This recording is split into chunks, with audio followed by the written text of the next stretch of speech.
우리나라 형법의 처벌 가운데에 형법상 처벌받는 그 처벌 가운데에 가장 중하게 처벌을 받는 죄는 내란죄와 외환죄입니다. 현재 윤석열 전 대통령을 재판하는 그 제목인데요. 내란죄, 외환죄에 대한 그 처벌은 그 수개, 우두머리는 사형과 무기징역, 가담자는 무기징역과 또는 5년 이상의 유기징역을 받게 됩니다. 아무래도 나라를 전복하고 또 반란을 하는 것에 대한 가장 엄중한 책임을 묻는 그런 판단이기 때문에 그러는데요. 이렇게 사형 또는 무기징역 또는 유기징역을 받는다 할지라도 우리나라 역사에서 보면 실제로 사형당한 경우는 없습니다. 정치적인 판단과 또 고려 때문에 사형과 무기징역을 받는다 하더라도 감형을 받기도 하고 때로는 사면을 받기도 합니다.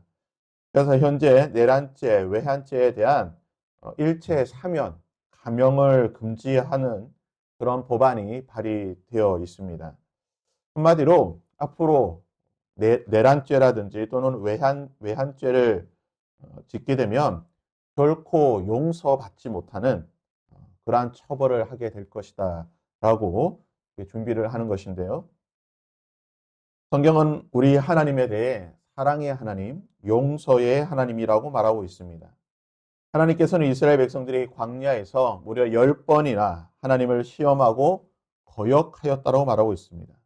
그런 이스라엘에 대해서 하나님은 10번을 용서해 주셨습니다. 때로는 이스라엘을 진멸하려고 하셨지만 모세의 목숨을 건 중보의 기도를 들으시고 그들을 용서해 주셨습니다. 그래서 민수기 14장 18절에 보면 이렇게 말하고 있습니다. 여호와는 노하기를 더디하시고 인자가 많아 죄악과 허물을 사하시는 분이시다. 우리 하나님은 용서하기를 기뻐하시는 분이라고 성경은 말하고 있습니다. 또한 요한일서 1장 9절 말씀에 만일 우리가 우리 죄를 자백하면 그는 미쁘시고 의로우사 우리 죄를 사하시며 우리를 모든 불의에서 깨끗하게 하시는 분이시다라고 말하고 있습니다. 이처럼 성경은 우리 하나님께서는 우리의 죄를 용서하시고 사해 주시는 사랑이 많으신 용서가 많으신 분이라고 성경은 기록하고 있습니다.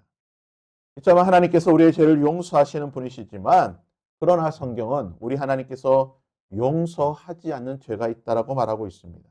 마태복음 12장에 보시면 예수님께서 귀신 들려 말 못하고 또한 눈먼 그 사람을 고쳐주셨을 때에 바리새인들이 예수님께서 행하신 그 기적, 하나님의 능력에 대해서 어떻게 평가하였습니까? 저는 귀신이 들린 사람이다. 사탄의 능력이다. 귀신의 힘으로 이러한 일을 행하였다라고 예수님의 사역에 대해 비난하였습니다. 즉 하나님의 능력, 성령의 능력에 대해 귀신의 일이라고 너무나 모독하는 평가절하하는 그런 말을 했다는 것입니다. 이 일들에 대해서 마태복음과 마가복음과 누가복음에서는 공이 이렇게 말하고 있습니다. 또 누구든지 말로 인자를 거역하면 사심을 얻되 누구든지 말로 성령을 거역하면 이 세상과 어느 세상에서도 사심을 받지 못할 것이다. 마가복음에서는요, 한 걸음 더 나아가 이렇게 기록을 하고 있습니다. 누구든지 성령을 모독하는 자는 영원히 사하심을 얻지 못하고 영원한 죄가 되느니라. 흔히 말하는 성령 모독죄, 성령 회방죄입니다. 하나님의 역사를 바라보고서도 하나님의 그 능력에 대해서 모독하고 그것을 성령의 역사에 대해서 해방하게 되면 영원히 사하심을 받지 못한다. 영원히 용서받지 못한다라고 말하고 있는 것입니다. 그러게 우리는 어떠한 경우가 있다 하더라도 우리의 말로서 하나님의 역사에 대해 하나님의 능력에 대해 평가절하하고 모독하고 비난하는 일을 해서는 안 될 것입니다. 두 번째 하나님께서 용서하지 않는 죄가 있다라고 성경 기록하고 있는데요. 그것이 바로 오늘 본문에 기록되어 있습니다. 본문은 이스라엘 백성들에게 주시는 특별한 용서의 방법, 이 사면의 방법에 대해서 기록하고 있는데요. 바로 도피성이라고 하는 제도입니다. 도피성은 말 그대로 죄를 지은 사람이 도망갈 수 있는, 도망가서 잠시 거주할 수 있는, 피할 수 있는 그런 임시 거처에 대한 말씀입니다. 이스라엘은 고대 근동의 다른 주변의 여러 나라들처럼 이 형사법에 있어 가지고 동해보복법이라고 하는 이 법칙이 형사법의 기본이 되었습니다. 즉 눈에는 눈, 이에는 이, 생명에는 생명입니다. 즉 누구든지 타인에게 재산상이나 또는 신체상의 불이익이나 상해를 가하게 되면 그에 상응하는 처벌을 받아야 됩니다. 그 처벌을 누가 하느냐? 피해자가 하는 경우도 있다는 것입니다. 피해자가 가해자에게 동일한 그러한 처벌을 할 경우에 그것을 그 죄라고 규정하지 않고 오히려 그러한 것들에 대해 허용해 주는 것이 바로 이 동해보복법의 원칙인 것입니다. 그래서 우리가 16절에서 21절까지 보게 되면 살인을 하였을 경우에 그 살인자에 대해서 피해자가 피해 보복자가 되어서 그 살인자를 처벌하더라도 죄가 되지 않는다라고 성경은 기록하고 있습니다. 하지만 이 살인죄라고 하는 것이 그리고 모든 범죄가 계획적으로 의도적으로 일어나는 것은 아닙니다. 22절에서 23절까지 보게 되면 이렇게 말하고 있습니다. 악의가 없이 우연히 사람을 밀치거나 기회를 엿봄이 없이 무엇을 던지거나 또는 보지 못하고 사람을 죽일 만한 돌을 던져서 죽였을 때에는 이는 악의가 없고 해하려 한 것도 아니다라고 말하고 있습니다. 31절에서도 고의로 살인을 하지 않았을 경우를 말하고 있습니다. 이처럼 의도치 않게 악의 없이 또는 고의가 아닌 정말 우연한 실수로 인하여서 살인 또는 죄를 범하였을 경우에는 이 사람이 잠시 동안 도망가서 정당한 법의 판단을 받을 수 있는 그 시간을 보장해 주는 것이 바로 도피성이라는 것입니다. 그래서 이 도피성은요, 성경에 모두 6곳을 기록하고 있습니다. 레위인이 받게 되는 48성읍 가운데에 그 중에 6성읍을 지정하여서 도피성으로 지정하였습니다. 요단강을 기준으로 해서 동쪽에 3편, 서쪽에 3곳, 모두 6곳을 정하게 되는데요. 이 도피성은 말 그대로 도피할 수 있도록 하루길, 하루 정도 되는 거리에 위치해 있습니다. 그래서 이스라엘 어느 곳에서든지 악의 없이 또는 실수로 이러한 범죄를 하였을 경우에 하루 정도면 도망갈 수 있는 거리에 이 도피성을 마련했다는 것입니다. 이 도피성이 모든 살인자 또는 모든 범죄자를 위한 것이 아닙니다. 성경은 분명히 말하기를 악의가 없이 이러한 일을 하였을 경우, 이러한 잘못을 하였을 경우에 이러한 자들이 도피성으로 갈 수 있다라고 말합니다. 본문에 악의가 없이라고 하는 이 단어가 너무나 중요한데요.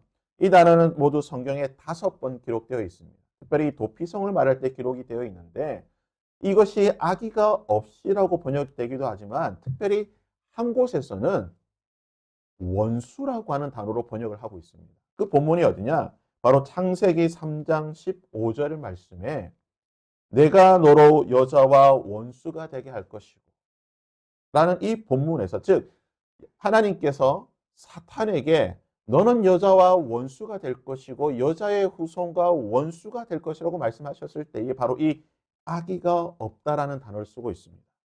무슨 말입니까? 하나님께서 용서하지 않는 죄가 무슨 죄냐? 반드시 그 대가를 치러야 하는 죄가 무엇이냐? 악의를 가지고 하는 죄입니다. 여기서 이 악이라고 하는 것은 사탄의 본성을 가지고 사탄의 마음을 가지고 그런 사탄의 본성과 악한 마음을 가지고 저지르는 죄에 대해서는 하나님께서 용서하지 않으시고 그 죄에 대해서는 반드시 처벌을 받아야 한다라고 기록한다는 것입니다. 즉 하나님께서는 악의 없이 그런 우연히 또는 실수로 하는 또는 우리가 여러 죄를 짓더라도 어떤 사탄의 본성, 그런 악한 본성으로 짓는 죄가 아닌 우리의 어쩔 수 없는 그 죄된 본성에 따라 짓는 경우에는 하나님께서 용서를 해 주신다라고 성경은 기록하고 있다라는 것입니다. 사랑하는 여러분, 하나님은 범죄한 이스라엘 백성들, 하나님의 백성들을 위해서 이 도피성이라는 것들을 준비해 주시고 그곳에 피하게 해 주셨습니다. 이 도피성이 말하는 것이 무엇입니까? 오늘날 우리에게도 예수 그리스도의 십자가가 우리의 도피성이 된다는 것입니다. 그래서 십자가 아래로 십자가로 피하는 자는 하나님께서 다 용서해 주시겠다라고 말씀하셨습니다. 그러나 십자가로 피할 수 없는 자가 분명히 있다는 것입니다.